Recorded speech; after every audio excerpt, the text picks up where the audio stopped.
Alleluia.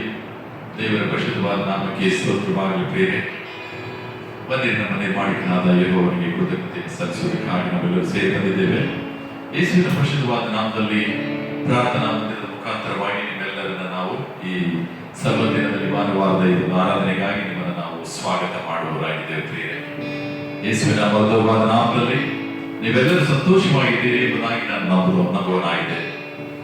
ಪ್ರಿಯರೇ, ನಮ್ಮ ಜೀವಿಸುವಂತ ದೇವರನ್ನ ಆರಾಧನೆ ಮಾಡೋಣ, ಸ್ತುತಿ ಮಾಡೋಣ. ಆತನಿಗೆ ಪ್ರೀತಿಗೆ ಬದಲಾಗಿ, ಆತನ ಕರುಣೆಗೆ ಬದಲಾಗಿ, ಆತನ ನಡೆಸುವಿಕೆಗೆ ಬದಲಾಗಿ ನಾವೇನನ್ನು ಕೂಡ ಸಾಧ್ಯ ಉಂಟು. ಆತನನ್ನು ಆರಾಧನೆ ಮಾಡೋಣ, ಆತನನ್ನು ಸ್ತುತಿ ಮಾಡೋಣ, ಸಂತೋಷದಿಂದ ಆತನಿಗೆ ಕೃತಜ್ಞತೆಗಳನ್ನು ಸಲ್ಲಿಸೋಣ. ಪ್ರಿಯರೇ, ನಮ್ಮ ಜೀವಿತದಲ್ಲಿ ಮಾಡಿದ ಅನೇಕ ರೀತಿಯಾದಂತಹ ಅದ್ಭುತ ಕಾರ್ಯಗಳನ್ನು ನೆನೆಸಿಕೊಂಡು ಆತನಿಗೆ ಸ್ತುತಿಯನ್ನು ಹೇಳೋಣ. ಪ್ರಿಯರೇ, ಬಂದಿರಿ ನಮ್ಮ ಕಣ್ಣುಗಳನ್ನ ಸ್ವಲ್ಪ ಹೊತ್ತು ಮುಚ್ಚಿಕೊಂಡು ನಾವು ಸಂಪೂರ್ಣವಾಗಿ ದೇವರಿಗೆ ಒಪ್ಪಿಸಿಕೊಳ್ಳೋಣ. ಆತನ ಸನ್ನಿಧಾನದಲ್ಲಿ ನಮ್ಮನ್ನು ನಾವು ತಗ್ಗಿಸಿಕೊಳ್ಳೋಣ. ಬಿಡಿ, ಯಾಕಂದ್ರೆ ಆತನಿಗೊಬ್ಬನಿಗೆ ಘನತೆ, ಆತನಿಗೊಬ್ಬನಿಗೆ ಮಹಿಮೆ ಉಂಟಾಗಿ ನಮ್ಮ ಕಣ್ಣುಗಳನ್ನು ನಾವು ಮುಚ್ಚಿಕೊಳ್ಳೋಣ. ಪ್ರಾರ್ಥನಾ ಪೂರ್ವಕವಾಗಿ ಹಾಡನ್ನು ಮಾಡಿಕೊಳ್ಳೋಣ. ಇಂಥ ಒಳ್ಳೆಯ ಸಮಯಗಳು ಯೇಸುವೇ. ಹಲ್ಲೆಲೂಯಾ.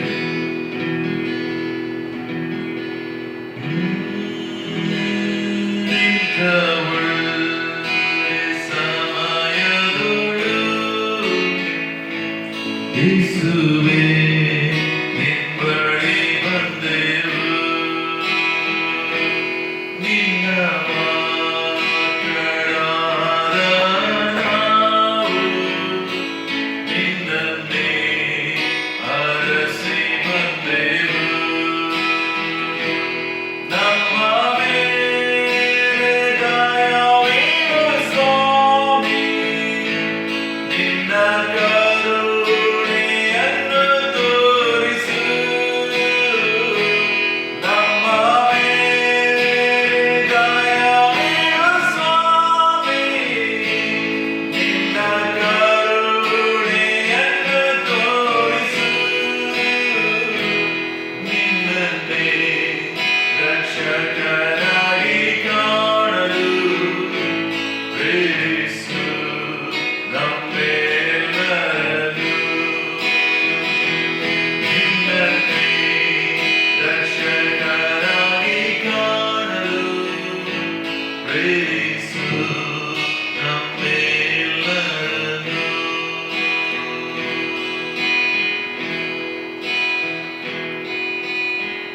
ಆತ್ಮದೇವರೇ,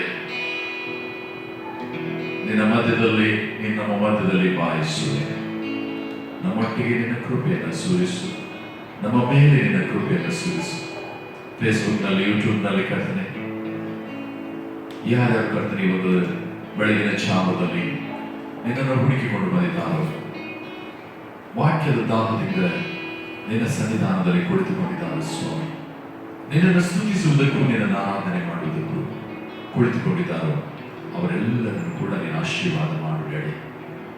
ನಿನ್ನ ಪ್ರಸನ್ನತೆಯಿಂದ ಎಲ್ಲರನ್ನು ತುಂಬಿಸು. ಒಬ್ಬೊಬ್ಬರೊಟ್ಟಿಗೂ ನೀವು ಮಾತನಾಡಿ. ಹತ್ತಿರಕ್ಕೂ ದೂರಕ್ಕೂ ದೇವರಾಗಿರುವ ನಮ್ಮ ಕರ್ತನೆ, ಅತಿ ಪ್ರೀತಿಯುಳ್ಳ, ಅತಿ ಘನತೆಯುಳ್ಳ ನಿನ್ನ ನಾಮದಲ್ಲಿ ಎಲ್ಲ ಆಶೀರ್ವಾದಗಳನ್ನು, ನಿನ್ನ ಪ್ರಸನ್ನತೆಯನ್ನು, ನಿನ್ನ ನಡೆಸುವಿಕೆಯನ್ನು ಬೇಡಿ ಹೊಂದಿಕೊಂಡಿದ್ದೇವೆ ನಮ್ಮ ತಂದೆಯಾದ ದೇವರೇ. ಆಮೆನ್.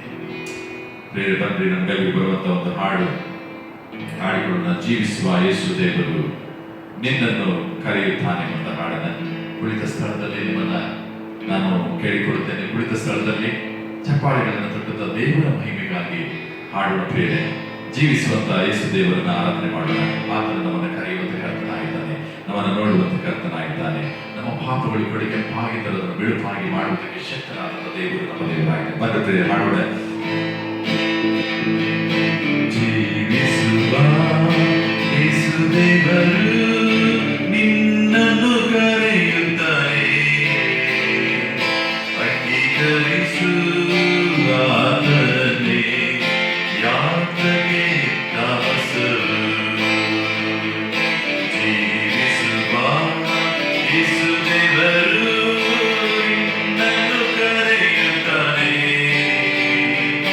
ಅಂಗೀಕರಿಸು ಆತನೇ, ಯಾತನೆ ತಾಮಸವು. ನಮ್ಮ ಚಿಂತೆ, ನಮ್ಮ ದುಃಖ ಆತನಿಗೆ ಒಪ್ಪಿಸಿ ನಮ್ಮ ಪಾಪಗಳನ್ನು ಆತನ ಕೈಗೆ ಒಪ್ಪಿಸಿಕೊಳ್ಳುತ್ತೇವೆ. ಆತನ ಎಲ್ಲವನ್ನು ಹೊತ್ತುಕೊಂಡು ತೀರಿಸುವುದಕ್ಕೆ ಶಕ್ತನಾಗಿದ್ದಾನೆ. ಹಲ್ಲೆಲೂಯಾ. ನಿನ್ನ ಚಿಂತೆಯು ನಿನ್ನ ದುಃಖವ ಆತನಿಗೆ ಒಪ್ಪಿಸುರಿ. ನಿನ್ನ ಕಷ್ಟವ ನಿನ್ನ ನಷ್ಟವ ಆತನೇ ಹೊರುವನು. ನಿನ್ನ ಚಿಂತೆಯು ನಿನ್ನ ದುಃಖವ ಆತನಿಗೆ ಒಪ್ಪಿಸುರಿ. ನಿನ್ನ ಕಷ್ಟವ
ಯಾತಕ್ಕೆ ತಾಮಸವು. ಹೌದ್ರಿ, ಆತನ ಕರೆಯುವಂತ ದೇವರಾಗಿದ್ದಾನೆ. ನಿನ್ನ ಚಿಂತೆ, ನಿನ್ನ ದುಃಖ, ನಿನ್ನ ಭಾರ ಏನೇ ಇದ್ದರೂ, ಕಷ್ಟ ಇದ್ದರೂ, ವೇದನೆ ಇದ್ದರೂ ಅದು ನನಗೆ ಒಪ್ಪಿಸುವುದು, ಅದನ್ನು ನಾನು ಕೊಡ್ತೇನೆ ಎಂಬುದಾಗಿ. ಹೌದು ಪ್ರಿಯರೇ, ಈ ಲೋಕದಲ್ಲಿ ನಮಗೆ ಆತನನ್ನು ಬಿಟ್ಟರೆ ಬೇರೆ ಯಾರು ಪ್ರಿಯರೇ? ಆತನನ್ನು ಬಿಟ್ಟರೆ ನಮ್ಮನ್ನ ಪ್ರೀತಿ ಮಾಡುವುದಕ್ಕಾಗಿ, ನಮಗೆ ಬಿಡುಗಡೆ ಕೊಡುವುದಕ್ಕಾಗಲಿ ಯಾರು ಇಲ್ಲ ಪ್ರಿಯರೇ ಲೋಕದಲ್ಲಿ. ಹಲ್ಲೆಲೂಯಾ. ಆತನೇ ನಮಗೆ ಎಲ್ಲದಕ್ಕೂ ಮಾರ್ಗವಾಗಿದ್ದಾನೆ, ಎಲ್ಲದಕ್ಕೂ ಶಕ್ತನಾಗಿದ್ದಾನೆ, ಎಲ್ಲವನ್ನು ನೀಡುವಂತ ಪ್ರೀತಿಯುಳ್ಳ ತಂದೆಯಾಗಿದ್ದಾನೆ.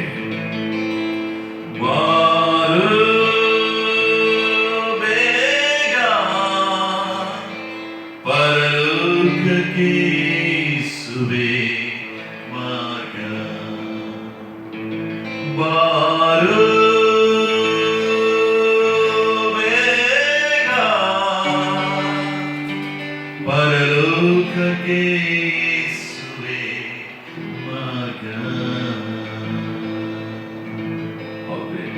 ಈ ಲೋಕದಲ್ಲಿ ಬರೀ ಸುಳ್ಳಿನ ಜನರ ಮೇಲೆ ಯಾವುದೇ ವಿಶ್ವಾಸವನ್ನಿರದೆ ಆತನೊಬ್ಬನೇ ಪರಲೋಕಕ್ಕೆ ಮಾರ್ಗ. ಆತನ ನಂಬಿ ನಾವು ಬರೋಣ ಪ್ರಿಯರೇ, ಆತನನ್ನ ನಾವು ಆರಾಧನೆ ಮಾಡೋಣ ಪ್ರಿಯರೇ. ಇಲ್ಲಿ ಸತ್ಯಕ್ಕೆ ಬೆಲೆ ಇಲ್ಲ, ಬರೀ ಸುಳ್ಳಿನ ಜನರೇ ಎಲ್ಲ. ಇಲ್ಲಿ ಸತ್ಯಕ್ಕೆ ಬೆಲೆ ಇಲ್ಲ, ಬರೀ ಸುಳ್ಳಿನ ಜನರೇ ಎಲ್ಲ. ಬಾರೋ ಬೇಗ ಪರಲೋಕಕ್ಕೆ ಸುವೆ ಮಾರ್ಗ. ಆತನೊಬ್ಬನೇ ಮಾರ್ಗ ಪ್ರಿಯರೇ. ಬೇರೆ ಬಂದಿರುವುದು ಹಿಂದಿ ಹಾಡನ್ನು ಹಾಡಿಕೊಳ್ಳೋಣ. Thank you Jesus, thank you. ನಿನ್ನ ಪ್ರಸನ್ನತೆ ನಮ್ಮನ್ನು ತುಂಬಿಸುವುದಕ್ಕಾಗಿ ನನಗೆ ಸ್ತೋತ್ರ ಮಾಡುತ್ತೇವೆ ಕರ್ತನೇ. Thank you Lord, thank you Jesus, thank you father, thank you Jesus. Hallelujah. ಸ್ತೋತ್ರ ಸ್ತೋತ್ರ ಸ್ತೋತ್ರ ಕರ್ತನೇ. Thank you.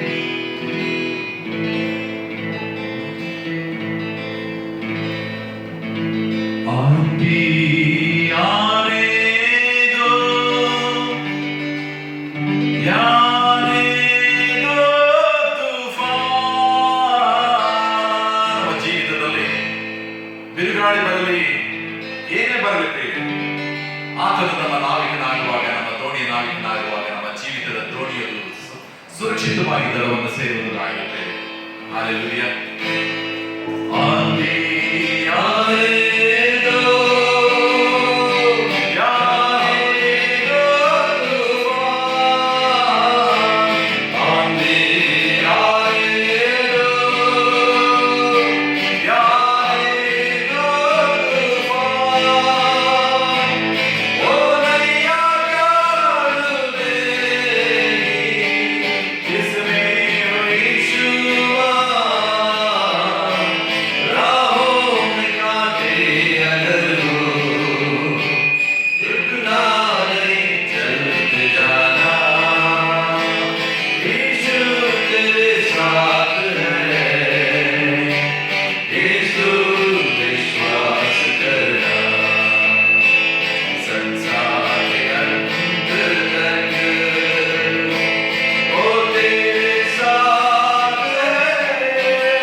ये तो विश्वास करना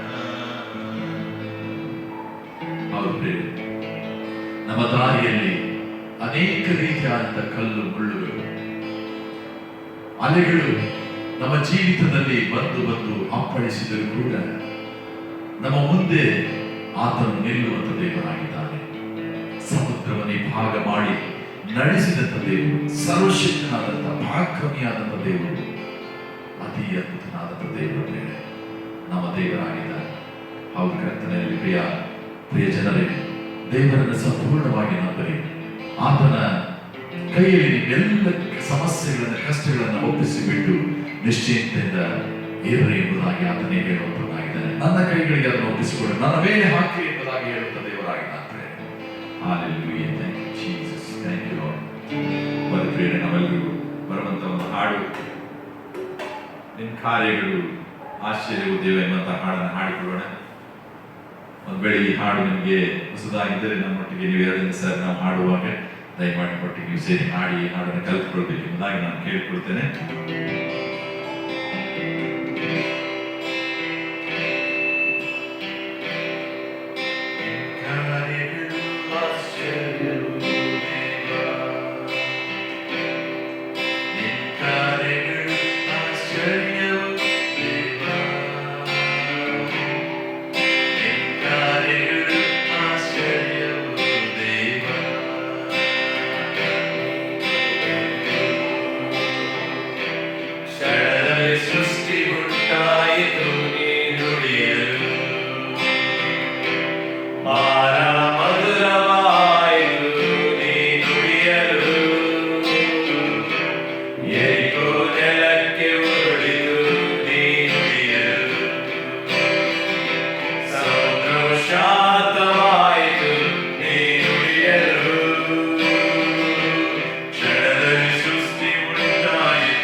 ಆತನು ನುಡಿಯುವಾಗ ಕ್ಷಣದಲ್ಲಿ ಸೃಷ್ಟಿ ಉಂಟಾಯಿತು. ಪ್ರಿಯರೇ, ಆತನು ನುಡಿಯುವಾಗ ಮಾರ ಮಧುರವಾಯಿತು. ಕಹಿಯಾದದ್ದು ಕೂಡ ಸಿಹಿಯಾಗುವಂಥದ್ದು ನಮ್ಮ ಜೀವಿತದಲ್ಲಿ. ಆತನು ನಮ್ಮ ಜೀವಿತದಲ್ಲಿ ಬರುವಾಗ ಅನೇಕ ರೀತಿಯಾದಂತಹ ಬದಲಾವಣೆಗಳು ಪ್ರಿಯರೇ. ಹಲ್ಲೆಲೂಯಾ. ದೇವರಿಗೆ ಸ್ತೋತ್ರವನ್ನು ಸಲ್ಲಿಸೋಣ ಪ್ರಿಯರೇ. ಆತನು ನಮ್ಮ ದೇವರಾಗಿದ್ದಾನೆ. ನಮಗೋಸ್ಕರವಾಗಿ ಲೋಕಕ್ಕೆ ಬಂದು ತನ್ನ ಅತ್ಯಮೂಲ್ಯವಾದ ರಕ್ತವನ್ನು ಸುರಿಸಿ ನಮ್ಮನ್ನು ಕೊಂಡುಕೊಂಡಂತ ದೇವರಾಗಿದ್ದಾನೆ. Thank you, Jesus. Thank you, Lord. Praise you, Father.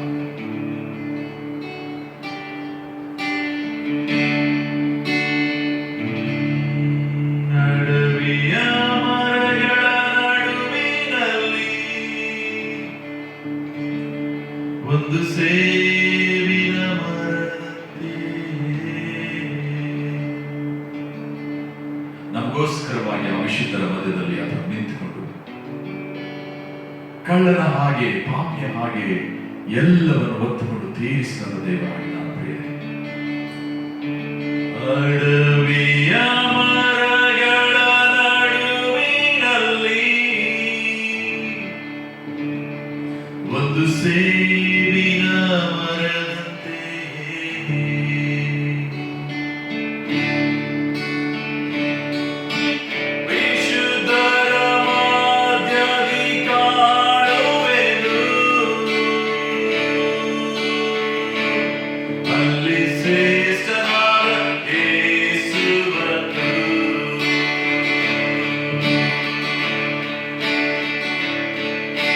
ಮರಗಳ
ಕೃತಜ್ಞತೆಗಳನ್ನು ಸಲ್ಲಿಸಿದರೂ ಅದು ಸಾಲದು ಬೇರೆ.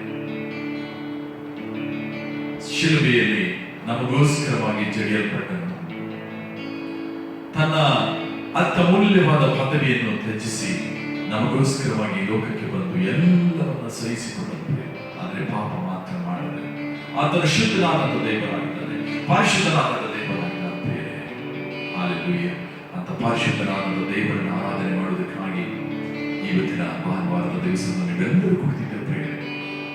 ವಾಕ್ಯವನ್ನು ಕೇಳುವುದಕ್ಕಾಗಿ ದಾಹದಿಂದ ಕುಳಿತಿರುವಂತ ನಿಮ್ಮೆಲ್ಲರಿಗೂ ನಾನು ಯೇಸುವಿನ ಪರಿಶುದ್ಧವಾದ ನಾಮದಲ್ಲಿ ಸ್ವಾಗತವನ್ನು ಬಯಸುತ್ತಾ ವಂದಿಸುವವನಾಗಿದ್ದೇನೆ. ಮಾತ್ರವಲ್ಲದೆ ನಾವು ಪ್ರಾರ್ಥನೆಗೆ ಈ ಒಂದು ವಾಕ್ಯಕ್ಕೆ ಸಿದ್ಧರಾಗುವುದಕ್ಕಿಂತ ಮುಂಚಿತವಾಗಿ ಪ್ರಾರ್ಥನಾ ಸಮಯ ಎಂಬಂತ ಹಾಡನ್ನು ಹಾಡಿಕೊಳ್ಳೋಣ ಪ್ರೇರೆ. ಹಾಲೆಲೂಯ. ಆತನು ನಮ್ಮೊಟ್ಟಿಗೆ ಮಾತನಾಡುವುದಕ್ಕಾಗಿ ಕಾತುರದಿಂದ ಕಾಯ್ದುಕೊಂಡಿದ್ದಾನೆ ಪ್ರೇರೆ. ಹಾಲೆಲೂಯ.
ಪ್ರೀತಿಯುಳ್ಳ ದೈವ ಜನರೇ, ನಿಮ್ಮೆಲ್ಲರಿಗೂ ಕೂಡ ಮಾರ್ಚ್ 28ನೇ ಭಾನುವಾರ ಅಂದ್ರೆ ಖರ್ಜೂರ ಗರಿಗಳ ಭಾನುವಾರದಂದು ನಿಮ್ಮೆಲ್ಲರಿಗೂ ಕೂಡ ಯೇಸು ಕ್ರಿಸ್ತನ ನಾಮದಲ್ಲಿ ಶುಭ ಹಾರೈಸುತ್ತಾ ಈ ದಿವಸದಲ್ಲಿ ದೇವರನ್ನು ಆರಾಧಿಸಲಿಕ್ಕೆ, ದೇವರನ್ನು ಕೊಂಡಾಡುತ್ತಾ ದೇವರನ್ನು ವಾಕ್ಯವನ್ನು ಕೇಳುವುದಕ್ಕೋಸ್ಕರವಾಗಿ ನಾವು ಕೂಡಿ ಬಂದಿದ್ದೇವೆ. ಸಮಯ ದೇವರು ಕೊಟ್ಟಿದ್ದಾನೆ. ದೇವರ ನಾಮಕ್ಕೆ ಅನಂತ ಸ್ತೋತ್ರವಾಗಲಿ.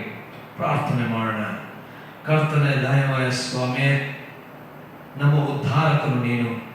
ನಮಗೋಸ್ಕರವಾಗಿ ಶ್ರಮೆಯನ್ನು ಅನುಭವಿಸಿದೆಯಲ್ಲ. ಈ ಹೊತ್ತು ಆ ದಿವಸದಲ್ಲಿ ನೀನು ಯೆರೂಸಲೇಮಿಗೆ ಹೋದಂತಹ ಸಮಯ, ಅನೇಕರು ಖರ್ಜೂರ ಗರಿಗಳನ್ನು ಹಿಡಿದುಕೊಳ್ಳುತ್ತಾ ದಾವೀದನ ಕುಮಾರನಿಗೆ ಜಯವಾಗಲಿ ಎಂಬುದಾಗಿ ಹೇಳಿದಂಥ ಸಮಯ. ಇಂಥ ಸಮಯದಲ್ಲಿ ನೀನು ಯೆರೂಸಲೇಮನ್ನು ನೋಡಿ ಅತ್ತಿಯಲ್ಲ. ಈ ಹೊತ್ತು ನಮ್ಮೊಂದಿಗೆ ನೀನು ಮಾತನಾಡು ಸ್ವಾಮಿ. ನಮ್ಮ ಜೀವನದಲ್ಲೂ ಕೂಡ ಬದಲಾವಣೆಯನ್ನು ನೀನೇ ನಮಗೆ ಅನುಗ್ರಹಿಸಿಕೊಡು. ಮಹಿಮೆ ನಿನಗಾಗಲಿ ಸ್ವಾಮಿ. ವಾಕ್ಯ ನಿನ್ನದು, ಸ್ವರ ನಿನ್ನದು, ಆತ್ಮ ನಿನ್ನದು. ನನ್ನನ್ನು ಸ್ವಾಮಿ ಅಲ್ಪನಾದಂಥ ಈ ನಿನ್ನ ಸೇವಕನನ್ನು ನಿನ್ನ ಶಿಲುಬೆ ಅಡಿಧಾವಳಿ ಮುಚ್ಚಿಟ್ಟು ನೀನೇ ಮಾತನಾಡು. ಕರ್ತನೆ, ನನ್ನ ಶರಣನೆ, ನನ್ನ ವಿಮೋಚನೆ, ನನ್ನ ಮಾತು, ನಮ್ಮ ಹೃದಯ ಧ್ಯಾನ ನಿನಗೆ ಸಾರ್ಥಕವಾಗಲಿ. ಆಮೆನ್. ಕರ್ತನಲ್ಲಿ ಪ್ರಿಯರೇ, ಈ ಹೊತ್ತು ನಾವು ಯೇಸುವಿನ ಆ ಒಂದು ಯೆರೂಸಲೇಮಿನ ಪ್ರವೇಶವನ್ನು ಕುರಿತು ಇವತ್ತು ಧ್ಯಾನ ಮಾಡಲಿಕ್ಕಿದ್ದೇವೆ. ಯೇಸುವಿನ ಯೆರೂಸಲೇಮಿನ ಪ್ರವೇಶ. ಯೇಸು ಸ್ವಾಮಿ ಆ ಹೊತ್ತು ನಾವು ಖರ್ಜೂರ ಗರಿಗಳ ಭಾನುವಾರಗಳಾಗಿ ಆಚರಿಸ್ತೇವೆ. ಆ ಹೊತ್ತು ನಡೆದಂತ ಕೆಲವು ಘಟನೆಗಳನ್ನು ತೆಗೆದುಕೊಂಡು ನಾವುಗಳು ಈ ಹೊತ್ತು ದೇವರ ವಾಕ್ಯ ಧ್ಯಾನ ಮಾಡೋಣ. ಮೊದಲನೇದಾಗಿ ನಾವು ನೋಡ್ಬೇಕಾದ್ರೆ ಯೇಸು ಸ್ವಾಮಿ ಯೆರೂಸಲೇಮಿಗೆ ಹೋಗುತ್ತಿರುವಂತಹ ಸಮಯದಲ್ಲಿ ಅಲ್ಲಿ ಮಕ್ಕಳು ಮತ್ತು ಅನೇಕರು ಯೇಸುವಿಗೆ ಹೇಳುವಂತ ಮಾತು 38ನೇ ವಚನದಿಂದ, ಲೂಕನ ಸುವಾರ್ತೆ 19ನೇ ಅಧ್ಯಾಯ 38ನೇ ವಚನದಿಂದ ನಾವು ಓದಿ ಕೇಳೋಣ. ಕರ್ತನ ಹೆಸರಿನಲ್ಲಿ ಬರುವ ಅರಸನಿಗೆ ಆಶೀರ್ವಾದ, ಪರಲೋಕದಲ್ಲಿ ಮಂಗಳ, ಮೇಲನ ಲೋಕಗಳಲ್ಲಿ ಮಹಿಮೆ ಎಂದು ಮಹಾಶಬ್ದದಿಂದ ದೇವರನ್ನು ಕೊಂಡಾಡುವುದಕ್ಕೆ ತೊಡಗಿದರು. ಜನರ ಗುಂಪಿನೊಳಗಿಂದ ಫರಿಸಾಯರಲ್ಲಿ ಕೆಲವರು ಆತನಿಗೆ, ಬೋಧಕನೇ, ನಿನ್ನ ಶಿಷ್ಯರನ್ನು ಗದರಿಸು ಎಂದು ಹೇಳಿದ್ದಕ್ಕೆ ಆತನು, ಇವರು ಸುಮ್ಮನಾದರೆ ಈ ಕಲ್ಲುಗಳೇ ಕೂಗುವವು ಎಂದು ನಿಮಗೆ ಹೇಳುತ್ತೇನೆ ಅಂದನು. ಈ ಕಲ್ಲುಗಳೇ ಕೂಗುವುದು, ಅವರು ಸುಮ್ಮನಾದರೆ ಈ ಕಲ್ಲುಗಳೇ ಕೂಗುವುದು. ಕರ್ತನಲ್ಲಿ ಪ್ರಿಯರೇ, ಅನೇಕ ಸಂದರ್ಭಗಳಲ್ಲಿ ದೇವರ ಕಾರ್ಯ ನಡೆಯುವಂಥದ್ದು ಕೆಲವರಿಂದ ಎಂಬುದಾಗಿ ನಾವು ತಿಳ್ಕೊಳ್ತೇವೆ, ಅಥವಾ ನಮ್ಮಿಂದ ಈ ಕಾರ್ಯ ನಡೆಯಿತು ಎಂಬುದಾಗಿ ನಾವು ತಿಳ್ಕೊಳ್ತೇವೆ. ನಾವು ಮೊದಲು ತಿಳ್ಕೊಳ್ಬೇಕಾದ್ರೆ ಯೇಸು ಸ್ವಾಮಿ ಇಲ್ಲಿ ತಿಳಿಸ್ತಾ ಇದೆ ಏನಂದ್ರೆ, ಇವ್ರಿಗೆ ಯೇಸು ಸ್ವಾಮಿಗೆ ಜಯಘೋಷ ಹೇಳ್ತಾ ಇರುವಂತದ್ದು ಇವ್ರಿಗೆ ಇಷ್ಟ ಆಗ್ಲಿಲ್ಲ. ಯೇಸು ಸ್ವಾಮಿ ಬಗ್ಗೆ ಹೇಳ್ತಾ ಇರುವಂತದ್ದು ಇವ್ರಿಗೆ ಇಷ್ಟ ಆಗಲಿಲ್ಲ. ಕರ್ತನ ಹೆಸರಿನಲ್ಲಿ ಬರುವಾತನಿಗೆ ಅರಸನಿಗೆ ಆಶೀರ್ವಾದ, ಪರಲೋಕದಲ್ಲಿ ಮಂಗಳ, ಮೇಲನ ಲೋಕಗಳಲ್ಲಿ ಮಹಿಮೆ, ಇವೆಲ್ಲವೂ ಕೂಡ ಇವರು ತಿಳಿದುಕೊಳ್ಳುವಂತ ಮೆಸ್ಸಿಯನಿಗಿಂತ ಯೇಸು ಸ್ವಾಮಿ ಮೆಸ್ಸಿಯನಾಗಿರಲಿಲ್ಲ. ಇವರು ಯೇಸು ಸ್ವಾಮಿ ಮೆಸ್ಸಿಯನ್ ಎಂಬುದಾಗಿ ಅಂಗೀಕರಿಸಿರಲಿಲ್ಲ. ಅದಕ್ಕೆ ಇವರು ಇಂಥ ಮಾತುಗಳು ಸೂಕ್ತವಲ್ಲ ಎಂಬುದಾಗಿ ಅವ್ರು ಹೇಳ್ತಾರೆ. ನಿನ್ನ ಶಿಷ್ಯರಿಗೆ ಇದನ್ನು ಹೇಳುವುದನ್ನು ನಿಲ್ಲಿಸಿ ಎಂಬುದಾಗಿ ಆಜ್ಞಾಪಿಸಿ ಎಂಬುದಾಗಿ ಹೇಳ್ತಾರೆ.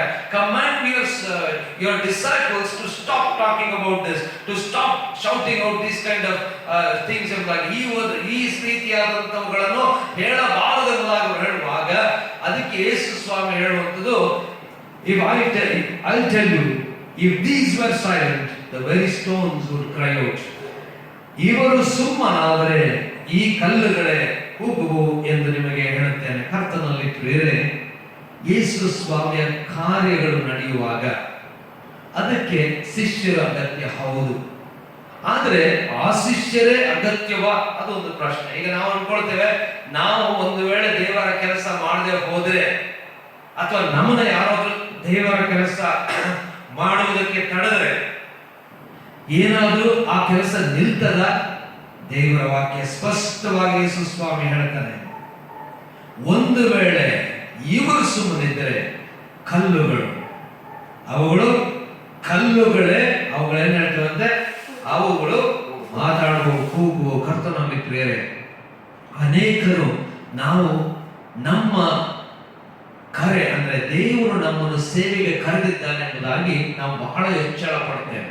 ಅಥವಾ ನಾನು ಈ ಮಹತ್ ಕಾರ್ಯ ಮಾಡಲಿಕ್ಕೆ ಸಾಧ್ಯವಾಯಿತು, ನಾನು ಈ ರೀತಿಯಾದಂತಹ ಪ್ರಸಂಗ ಮಾಡಲಿಕ್ಕೆ ಸಾಧ್ಯವಾಯಿತು, ಅಥವಾ ನಾನು ಇಲ್ಲದೆ ಈ ಒಂದು ಕಾರ್ಯ ನಡೀಲಿಕ್ಕೆ ಸಾಧ್ಯ ಇಲ್ಲ, ನಾನು ಮಾಡುವಂತ ಕಾರ್ಯದಿಂದಲೇ ಸಭೆ ಮುಂದೆ ನಡೀತಾ ಇದೆ, ನನ್ನಿಂದಲೇ ಇಷ್ಟೆಲ್ಲ ಕಾರ್ಯಗಳು ನಡೀತದೆ ಎಂಬುದಾಗಿ ನಮ್ಮಲ್ಲಿ ಬಹಳ ಜನ ನಾವು ತಿಳ್ಕೊಳ್ತೇವೆ.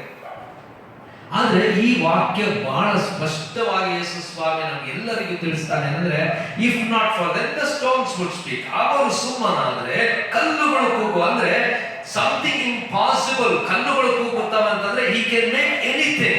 ಅಂದ್ರೆ ಸ್ಟೋನ್ಸ್ ಆಲ್ಸೋ ಕ್ಯಾನ್ ಸ್ಪೀಕ್. ಅಂತ ರೀತಿಯಲ್ಲಿ ದೇವರು ಕಾರ್ಯವನ್ನು ಮಾಡಬಲ್ಲನು.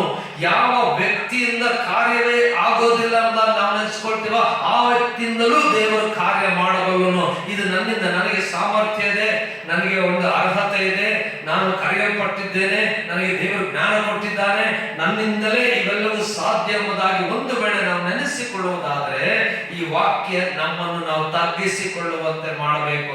If not for us there would be somebody for God. ಎಷ್ಟೋ ಸಮಯದಲ್ಲಿ ನಾವು ನೆನೆಸ್ಕೊಳ್ತೇವೆ, because of us there are things moving. ನಮ್ಮಿಂದಲೇ ಈ ಕುಟುಂಬ ನಡೀತಾ ಇದೆ, ನಮ್ಮಿಂದಲೇ ಈ ಸಭೆ ನಡೀತಾ ಇದೆ, ಅಥವಾ ನಮ್ಮಿಂದಲೇ ಕಾರ್ಯಗಳು ನಡೀತಾ ಇದ್ದಾವೆ ಎಂಬುದಾಗಿ ಬಹಳಷ್ಟು ನಾವು ಎಚ್ಚರ ಪಡ್ಕೊಳ್ತೇವೆ.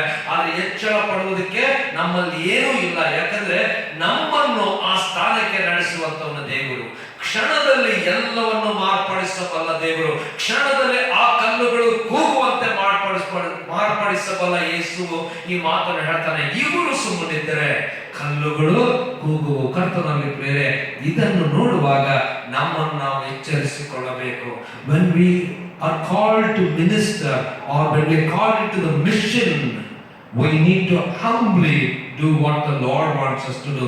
ದೇವರು ನಮಗೆ ಕರೆ ಕೊಡುವಾಗ, ನಮ್ಮ ಜೀವಿತದಲ್ಲಿ ದೇವರು ಕೊಟ್ಟಂತ ಕರೆ, ನಮಗೆ ಯಾವ ಕೆಲಸ ಮಾಡುವುದಕ್ಕೆ ಕರೆ ಕೊಟ್ಟರೂ ಸರಿ, ನಾವು ಅದನ್ನು ನಮ್ರತೆಯಿಂದ ಒಪ್ಪಿಸಿಕೊಂಡು, ನಾಟ್ ಬಿಕಾಸ್ ಗರ್ವದಿಂದ ಅಲ್ಲ, ನಮ್ರತೆಯಿಂದ. God doesn't give us the position just because we are very good. ನಾವು ಬಹಳ ಒಳ್ಳೆಯವರು, ನಮಗೆ ಒಳ್ಳೆ ಅರ್ಹತೆ ಇದೆ, ನಮಗೆ ಜ್ಞಾನ ಇದೆ, ನಮಗೆ ಶಕ್ತಿ ಇದೆ ಅಂತ ಮಾತ್ರ ದೇವರು ನಮ್ಗೆ ಕೊಡ್ತಾ ಇಲ್ಲ. ದೇವರು ತನ್ನ ಕಾರ್ಯವನ್ನು ತನ್ನ ಕೃಪೆಯಿಂದ ನಮ್ಮನ್ನು ಆರಿಸಿಕೊಂಡು ತನ್ನ ಕಾರ್ಯಕ್ಕೋಸ್ಕರವಾಗಿ ನಡೆಸ್ತಾ ಇದ್ದಾನೆ. ಒಂದು ವೇಳೆ ನಾವಿಲ್ಲದೆ ಹೋದ್ರೆ ಅವನು ಕಲ್ಲುಗಳಿಂದಲೂ ಕೂಡ ಆ ಕಾರ್ಯಗಳನ್ನು ಮಾಡಿಸಬಲ್ಲನು. ಇವರು ಸುಮ್ಮನಿದ್ದರೆ ಅದು ಕಲ್ಲುಗಳು ಕೂಗುವುದಾಗಿ ನಾವು ನೋಡ್ತೇವೆ. ಇಲ್ಲಿ ಮೂರು ಸಂಗತಿ ಅವತ್ತು ನಡೀತು. ಯೇಸು ಮೇಲೆ ಹೋಗುವ ಲೂಕನ ಸುವಾರ್ತೆಯಲ್ಲಿ ನಾವು ನೋಡ್ಕೊಂಡು ಹೋಗ್ತೇವೆ. ಮೂರು ಸಂಗತಿಗಳು ನಡೀತು. ಒಂದು, ಇವರು ಹೇಳುವಾಗ ಯೇಸು ಹೇಳ್ತಾನೆ ಕಲ್ಲುಗಳು ಕೂಗುವು. So we should remember, if not for them the stones would speak. If not for them other things can happen. Others can come into that position. ಮಾಡುವಂತರು ಯಾರು? ದೇವರು. ಜ್ಞಾನವನ್ನು ಕೊಡುವಂತರು ಯಾರು? ದೇವರು. ಬಲವನ್ನು ಕೊಡುವಂತರು ಯಾರು? ದೇವರು. ಜೀವ ಕೊಟ್ಟಿರುವಂತರು ಯಾರು? ದೇವರು. ಕಲ್ಲುಗಳು ನಿರ್ಜೀವವಾದಂತವುಗಳು, ಅದಕ್ಕೂ ಕೂಡ ಜೀವ ತುಂಬಿಸುವಂತ ದೇವರು. ಕರ್ತನಲ್ಲಿ ಪ್ರೇರೆ, ನಾವು ಒಂದು ವೇಳೆ ನೆನೆಸಿಕೊಳ್ಳುತ್ತಾ ಹೆಚ್ಚಳ ಪಡುವುದಾದ್ರೆ ನಾವು ಎಚ್ಚರ ವಹಿಸಬೇಕು. ಯಾಕೆ ಎಚ್ಚರ ವಹಿಸಬೇಕು? ನಾವಿಲ್ಲದಿದ್ದರೆ ದೇವರು ಮತ್ತೊಬ್ಬರಿಂದಲೂ ಕಾರ್ಯ ಮಾಡಿಸಬಲ್ಲನು. So we should always be grateful to God for using us. ನಮ್ಮನ್ನು ನೀನು ಈ ಕಾರ್ಯಕ್ಕೆ ಉಪಯೋಗಿಸಿರುವುದಾದ್ರೆ ಸ್ವಾಮಿ, ನಮ್ರತೆಯಿಂದ ಒಪ್ಪಿಸಿಕೊಡ್ತೇನಪ್ಪ, thank you for using me. ನನ್ನಲ್ಲೇನೂ ಇಲ್ಲ, ನನ್ನಲ್ಲಿ ಯಾವ ರೀತಿಯಾದಂತಹ ಅರ್ಹತೆ ಇಲ್ಲ, ಆದರೂ ನೀನನ್ನು ಉಪಯೋಗಿಸಿಕೊಂಡಿದ್ದೆ. ನನಗೆ ಸ್ವರ ಕೊಟ್ಟಿದ್ದೆ, ನನಗೆ ಜ್ಞಾನ ಕೊಟ್ಟಿದ್ದೆ, ನಿನ್ನ ವಾಕ್ಯ ಕೊಟ್ಟಿದ್ದೆ. ಅನೇಕರಿಗೆ ದೇವರು ಸ್ವಸ್ಥ ಮಾಡುವಂತ ಆ ವಿಶೇಷವಾದಂತ ಆಶೀರ್ವಾದವಾದಂತ ಗುಣ ಕೊಟ್ಟಿದ್ದಾನೆ.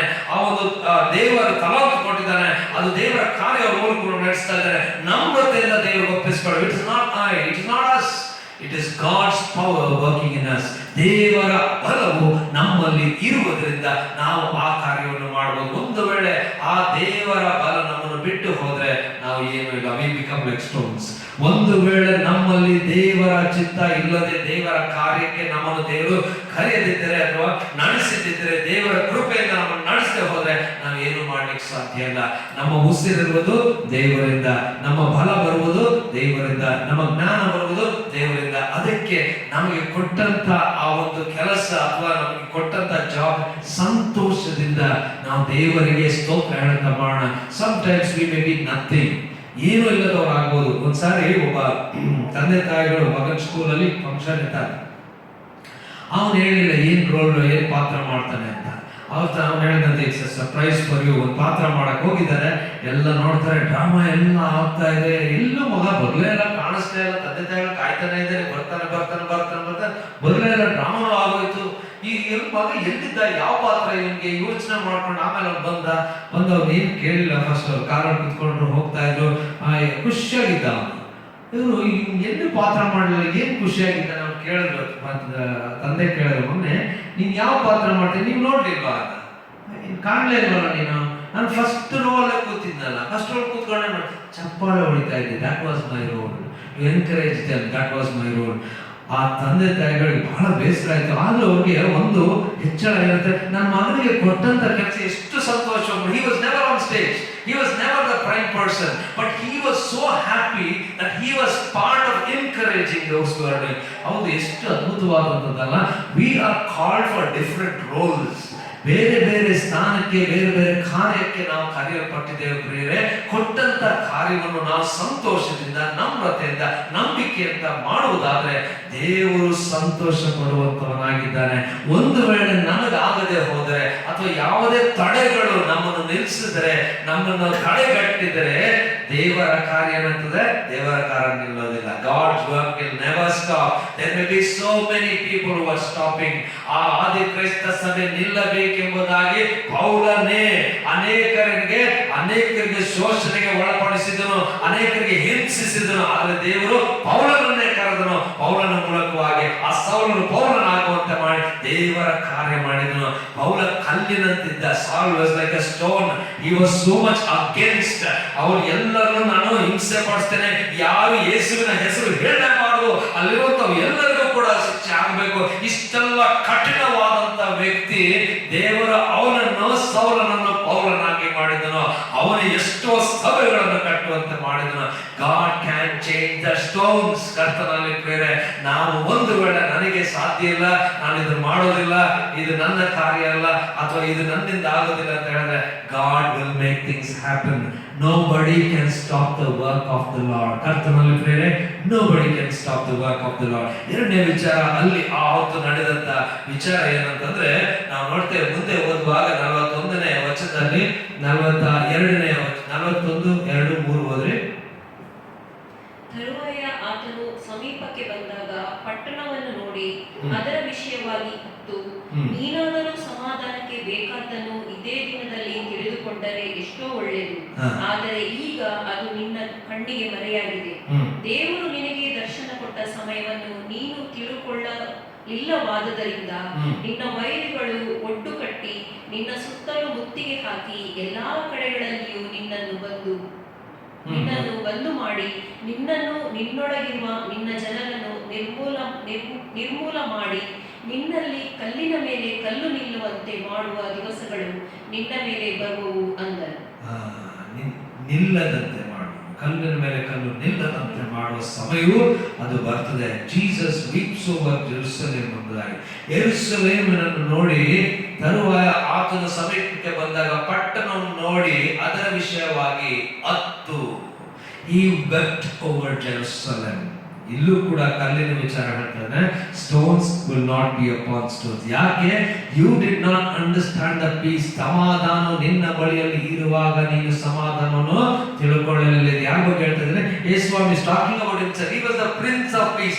ಸಮಾಧಾನ ತರುವುದಕ್ಕೂ ದೇವರ ಮತ್ತು ಮನುಷ್ಯರ ಸಂಗಡ ಸಂಧಾನ ಮಾಡಿಸುವುದಕ್ಕೂ ಅವರ ಜೀವನದಲ್ಲಿ ಸಮಾಧಾನ ತರುವುದಕ್ಕೂ ಬಂದಿರುವಂತಹ ಮೆಸ್ಸಿಯನಾದಂತ ಯೇಸು ಕ್ರಿಸ್ತನನ್ನು ಇವರು ಗುರುತಿಸಲಿಲ್ಲ. ಅದಕ್ಕೆ ಅವನು ಹೇಳ್ತಾನೆ, ಈ ವೀಪ್ಸ್ ಫಾರ್ ದೆಮ್. ಅಯ್ಯೋ, ಸಮಾಧಾನ ನಿನ್ನ ಬಳಿಯಲ್ಲಿ ಇರುವಾಗ ನೀನು ಸಮಾಧಾನ ಹೊಂದಿಕೊಳ್ಳಲಿಲ್ಲ, ಅದನ್ನು ತಿಳ್ಕೊಳ್ಳಲಿಲ್ಲ. ನಿನಗೆ ಸಮಯ ಬರ್ತದೆ ಏನಂದ್ರೆ, ನೀನು ಯಾವ ರೀತಿಯಾದಂತಹ ಪರಿಸ್ಥಿತಿಗೆ ಒಳಪಡುತ್ತೆ ಅಂದ್ರೆ ನಾಶನದ ಪರಿಸ್ಥಿತಿಗೆ ನೀನು ಒಳಗಾಗುವುದು. You will repent at that point of time. ಕರ್ತನಲ್ಲಿ ಪ್ರಿಯರೇ, ಯೇಸು ಸ್ವಾಮಿ ಅತ್ತನೆಂಬುದಾಗಿ ನೋಡ್ತೇವೆ. ಮೂರನೇ ವಿಚಾರ ಇಲ್ಲಿ ನಾವು ನೋಡುವಂಥದ್ದು, ಯೇಸು ಸ್ವಾಮಿ ಇಲ್ಲಿ ಹೋಗಿ 45-46ನೇ ವಚನ ಹೋದ್ರೆ, ಬಳಿಕ ಆತನು ದೇವಾಲಯಕ್ಕೆ ಹೋಗಿ ಮಾರುವವರನ್ನು ಹೊರಡಿಸಿ ಬಿಡೋದಕ್ಕೆ ಪ್ರಾರಂಭಿಸಿ ಅವರಿಗೆ, ನನ್ನ ಆಲಯವು ಪ್ರಾರ್ಥನಾಲಯವಾಗಿರುವುದು ಎಂದು ಬರೆದದೆಯಲ್ಲ, ಆದರೆ ನೀವು ಅದನ್ನು ಕಳ್ಳರ ಗವಿ ಮಾಡಿದ್ದೀರಿ ಎಂದು ಹೇಳಿದನು. ಕಳ್ಳರ ಗವಿಯನ್ನಾಗಿ ಮಾಡಿ. ಮೊದಲು he says, if not for you the stones would speak. ನೀವು ಇಲ್ಲದಿದ್ರೆ ಬೇರೆ ರೀತಿಯಲ್ಲಿ ಕಾರ್ಯ ಮಾಡಿಸಲಿಕ್ಕೆ ಸಾಧ್ಯ. ಎರಡನೇ ಹೇಳ್ತಾನೆ, ನಿಮಗೆ ಸಮಯ ಕೊಟ್ಟಾಗ, ನಿಮಗೆ ಸಮಯ ಇತ್ತು, ನೀವು ಆ ಒಂದು ಸಮಾಧಾನವನ್ನು ನೀವು ಸ್ವೀಕರಿಸಲಿಲ್ಲ, ತಿಳ್ಕೊಳ್ಳಲಿಲ್ಲ. there will be a terrible time for you. that's a warning. ಮೂರನೇದು, ಯೇಸು ಸ್ವಾಮಿ ಹೋಗ್ತಾನೆ, ದೇವಾಲಯವನ್ನು ಯಾವ ರೀತಿಯಾಗಿ ಇವರು ಕಾರ್ಯ ಮಾಡ್ತಾ ಇದ್ದಾರೆ, ದೇವಾಲಯವನ್ನು ಕಳ್ಳರ ಗವಿಯನ್ನಾಗಿ ಮಾಡಿದ್ರೆ, ದೇವಾಲಯದಲ್ಲಿ ನಡೆಯಬೇಕಾದಂತದ್ದೇನು? ಪ್ರಾರ್ಥನೆ. ಇದು ಪ್ರಾರ್ಥನಾಲಯವಾಗಿರಬೇಕು. ಈ ಪ್ರಾರ್ಥನಾಲಯವನ್ನು ನೀವು ಬದಲಾಯಿಸಿದ್ದೀರಿ. ಅದನ್ನು ಸಂಪೂರ್ಣವಾಗಿ ನಿಮ್ಮ ಉಪಯೋಗಕ್ಕೋಸ್ಕರವಾಗಿ, ನೀವುಗಳು ನಿಮ್ಮ ಸ್ವಾರ್ಥಕ್ಕೋಸ್ಕರವಾಗಿ ಕಾರ್ಯ ಮಾಡ್ತಾ ಇದ್ದೀರಿ. ಅದಕ್ಕೆ ಅವನೆಲ್ಲರನ್ನು ಓಡಿಸಿದ. ಅವನು ಹೇಳ್ತಾನೆ, ನನ್ನ ಆಲಯವು ಪ್ರಾರ್ಥನಾಲಯವಲ್ಲವೇ, ನನ್ನ ತಂದೆಯ should be a house of prayer ಅಂತ ಹೇಳಿದ್ರೆ ಇಲ್ಲಿ ಬರುವಂತವರಿಗೆ ಸಮಾಧಾನ ಇರಬೇಕು, ಬರುವಂತವರು ಅಲ್ಲಿ ಎಲ್ಲರೂ ಅಂಗೀಕರಿಸಲ್ಪಡಬೇಕು, ಎಲ್ಲರಿಗೂ ಅಲ್ಲಿ ಸಮಾಧಾನಕರವಾದಂತಹ ಪರಿಸ್ಥಿತಿ ಇರಬೇಕು. ಆದ್ರೆ ನೀವೇನ್ ಮಾಡ್ತಾ ಇದ್ರಿ? ವ್ಯಾಪಾರದ ಸ್ಥಳ ಮಾಡಿದಿರಿ, ಇಲ್ಲಿ ನೀವು ತಾರತಮ್ಯ ಮಾಡ್ತಾ ಇದ್ದೀರಿ, ಇಲ್ಲಿ ಮೇಲು ಕೀಳು ಎಂಬಂತ ಪರಿಸ್ಥಿತಿ ತಂದಿದ್ದೀರಿ, ಇಲ್ಲಿ ಹಣ ಇದ್ದಂತವರಿಗೆ ಹೆಚ್ಚಾದಂತ ಸ್ಥಾನ ಕೊಡ್ತಾ ಇದ್ದೀರಿ, ನೀವು ಇಲ್ಲಿಂದ ಅನೇಕ ಜನರನ್ನು ನೀವು ಸುಳಿದುಕೊಳ್ತಾ ಇದ್ದೀರಿ, ನೀವು ಮಾಡುವಂತ ಕಾರ್ಯಗಳು ದೇವರ ಕಾರ್ಯಕ್ಕೆ ವಿರುದ್ಧವಾಗಿದೆ. ಕರ್ತನಲ್ಲಿ ಪ್ರಿಯರೇ, ಇವತ್ತು ಯೇಸು ಸ್ವಾಮಿ ಅಲ್ಲಿ ಪರಿಸ್ಥಿತಿ ಆ ಹೊತ್ತು ಅಲ್ಲಿ ಹೋಗುವಾಗ ನಡೆಯುವಂತ ಒಂದು ಘಟನೆ, ಯೇಸು ಸ್ವಾಮಿ ಯೆರೂಸಲೇಮಿಗೆ ಹೋಗುವಾಗ ಈ 3 ಘಟನೆಗಳನ್ನು ನಾವು ನೋಡ್ತೇವೆ. ಅವನು ಹೇಳ್ತಾನೆ, ಕಲ್ಲುಗಳು, ನೀವು ಒಂದು ವೇಳೆ ಅವರು ಸುಮ್ಮನಿದ್ರೆ ಕಲ್ಲುಗಳು ಮಾತನಾಡು.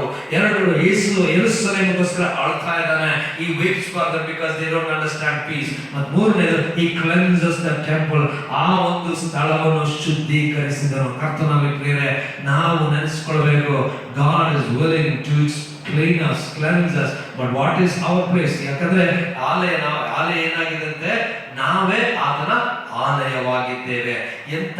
ಯಾವ ರೀತಿಯಲ್ಲಿ ನಮ್ಮ ಆಲಯವನ್ನು ದೇವರಿಗೋಸ್ಕರವಾಗಿ ಇಟ್ಕೊಂಡಿದ್ದೇವೆ. ಈ allow to cleanse, let Jesus cleanse our hearts. ಆತನು ನಮ್ಮನ್ನು ಸಂಪೂರ್ಣವಾಗಿ ತೊಳೆಯಲಿ. If not for them, ಅವರಿಲ್ಲದಿದ್ದರು ಬೇರೆಯವರಿಂದ ದೇವರು ಕಾರ್ಯ ನಡೆಸ್ತಾನೆ. 2ನೇ ವಿಚಾರ, if not for him, none. ಯೇಸುವಿನ ಹೊರತು ಇನ್ಯಾರು ನಮಗೆ ರಕ್ಷಣೆ ಕೊಡಲಿಕ್ಕೆ ಸಾಧ್ಯ ಇಲ್ಲ. ಯೋಹಾನನ ಸುವಾರ್ತೆ 15ನೇ ಅಧ್ಯಾಯ 5ನೇ ವಚನ ನಾವು ನೋಡ್ತೀವಿ. ಯೋಹಾನನ ಸುವಾರ್ತೆ 15ನೇ ಅಧ್ಯಾಯ 5ನೇ ವಚನ. ನಾನು ದ್ರಾಕ್ಷಿ ಬಳ್ಳಿ, ನೀವು ಕೊಂಬೆಗಳು. ಒಬ್ಬನು ನನ್ನಲ್ಲಿಯೂ ನಾನು ಅವನಲ್ಲಿಯೂ ನೆಲೆಗೊಂಡಿದ್ದರೆ ಅವನೇ ಬಹಳ ಫಲ ಕೊಡುವನು. ನೀವು ನನ್ನನ್ನು ಬಿಟ್ಟು ಏನು ಮಾಡಲಾರೆವು. You cannot do anything without me. If not for Jesus, nothing can happen in our lives. ನಾವು ಕೂಡ ಅದನ್ನು ತಿಳ್ಕೊಳ್ಬೇಕು. ನಾವು ಎಷ್ಟೋ ಸಮಯದಲ್ಲಿ ನಾವು ಅನ್ಕೊಳ್ಳುವಂತ ಮಾತು ಏನಂತಂದ್ರೆ, ಇಟ್ ಇಸ್ ಅವರ್ ಎಬಿಲಿಟಿ, ಅಥವಾ ನನಗಿರ್ತಕ್ಕಂಥ ಆ ಒಂದು ಅರ್ಹತೆಯಿಂದ ಇದು ನಡೀತಾ ಇದೆ, ನನ್ನಲ್ಲಿರ್ತಕ್ಕಂಥ ಜಾಣ್ಮೆ, ನನ್ನಲ್ಲಿರ್ತಕ್ಕಂಥ ಒಳ್ಳೆತನನು. ವಾಟ್ he says, ನೀವು ನನ್ನಲ್ಲಿರದೆ ಹೊರತು ನೀವೇನು ಕಳ್ಕೊಳ್ಳಿಕ್ಕೆ ಸಾಧ್ಯ ಇಲ್ಲ, ನನ್ನ ಹೊರತು ನೀವೇನು ಮಾಡಲಾರದು. You can not do anything without me. ಕರ್ತನಲ್ಲಿ ಪ್ರಿಯರೇ, ಯೇಸು ಕ್ರಿಸ್ತನ ಹೊರತು ನಮಗೆ ರಕ್ಷಣೆ ಇಲ್ಲ, ಯೇಸು ಕ್ರಿಸ್ತನ ಹೊರತು ನಮಗೆ ಬಿಡುಗಡೆ ಇಲ್ಲ, ಯೇಸು ಕ್ರಿಸ್ತನ ಹೊರತು ನಮಗೆ ಜೀವನ ಇಲ್ಲ, ಯೇಸು ಕ್ರಿಸ್ತನ ಹೊರತು ನಮ್ಮ ಜೀವನಕ್ಕೆ ಬೆಲೆ ಇಲ್ಲ. ಯಾಕೆ? ಯೇಸು ಸ್ವಾಮಿ ಒಂದೇ ಸಾರಿ ತನ್ನನ್ನು ತಾನು ಆ ಕ್ರೂಜೆ ಮೇಲೆ ಸಮರ್ಪಿಸಿಕೊಟ್ಟದ್ದರಿಂದ, ಆ ರಕ್ತವನ್ನು ಸುರಿಸಿದ್ದರಿಂದ, ನಮ್ಮನ್ನು ಯೇಸು ಸ್ವಾಮಿ ಶುದ್ಧೀಕರಿಸಿದ್ದರಿಂದ ನಾವುಗಳು ಈ ಲೋಕದಲ್ಲಿ ಏನಾದರೂ ಮಾಡಲಿಕ್ಕೆ ಶಕ್ತರಾಗುತ್ತೇವೆ. ಒಂದು ವೇಳೆ ನಾವುಗಳು ಯೇಸುವಿನಿಂದ ಶುದ್ಧೀಕರಣ ಹೊಂದದೆ ಹೋದಲ್ಲಿ, ಯೇಸುವಿನಿಂದ ರಕ್ಷಣೆ ಹೊಂದದೆ ಹೋದಲ್ಲಿ, ಈ ಲೋಕದಲ್ಲಿ ನಾವು ಏನು ಸಹ ಮಾಡಲಿಕ್ಕೆ ಸಾಧ್ಯ ಇಲ್ಲ. ನಾವು ಮಾಡುವಂತ ಎಲ್ಲವೂ ಕೂಡ ಯೇಸುವಿನಲ್ಲಿರುವಾಗ, ನಾನು ನಿಮ್ಮಲ್ಲಿ ನೀವು ನನ್ನಲ್ಲಿ ಇರುವ ಹಾಗೆ, ಆ ಇರುವಾಗ ಮಾತ್ರ ನಾವುಗಳು ಫಲ ಕೊಡಲಿಕ್ಕೆ ಸಾಧ್ಯ. We can only fruit when Jesus is in us. ನಮ್ಮಲ್ಲಿ ಯೇಸು ಇರುವಾಗ ಆಗ ನಾವು ಎಲ್ಲ ಮಾಡಬಲ್ಲೆವು. ಯೇಸುವ ಹೊರತು ಏನು ಸಹ ನಾವು ಮಾಡಲಿಕ್ಕೆ ಸಾಧ್ಯ ಇಲ್ಲ. ಎಫೆಸದವರಿಗೆ ಬರೆದಂತ ಪತ್ರಿಕೆ 2ನೇ ಅಧ್ಯಾಯ 8 ಮತ್ತು 9ನೇ ವಚನ. ನಂಬಿಕೆಯ ಮೂಲಕ ಕೃಪೆಯಿಂದಲೇ ರಕ್ಷಣೆ ಹೊಂದಿದವರಾಗಿದ್ದೀರಿ. ಆ ರಕ್ಷಣೆಯು ನಿಮ್ಮಿಂದುಂಟಾದುದಲ್ಲ, ಅದು ದೇವರ ವರವೇ, ಅದು ಪುಣ್ಯ ಕ್ರಿಯೆಗಳಿಂದ ಉಂಟಾದುದಲ್ಲ. ಆದುದರಿಂದ ಹೊಗಳಿಕೊಳ್ಳುವುದಕ್ಕೆ ಯಾರಿಗೂ ಆಸ್ಪದವಿಲ್ಲ. ನಾವು ಆತನ ನಿರ್ಮಾಣ, ಸತ್ಕಾರ್ಯಗಳನ್ನು ಮಾಡುವುದಕ್ಕಾಗಿಯೇ ಕ್ರಿಸ್ತ ಯೇಸುವಿನಲ್ಲಿ ಸೃಷ್ಟಿಸಲ್ಪಟ್ಟೆವು. ನಾವು ಸತ್ಕಾರ್ಯಗಳನ್ನು ನಡೆಸುವವರಾಗಿ ಬದುಕಬೇಕೆಂದು ದೇವರು ನಮ್ಮನ್ನು ಮೊದಲೇ ನೇಮಿಸಿದನು. Very good. ಇಲ್ಲಿ ನಾವುಗಳು ನಮ್ಮ ಕಾರ್ಯದಿಂದ ಏನು ಸಾಧಿಸಲಿಕ್ಕೆ ಸಾಧ್ಯ ಇಲ್ಲ.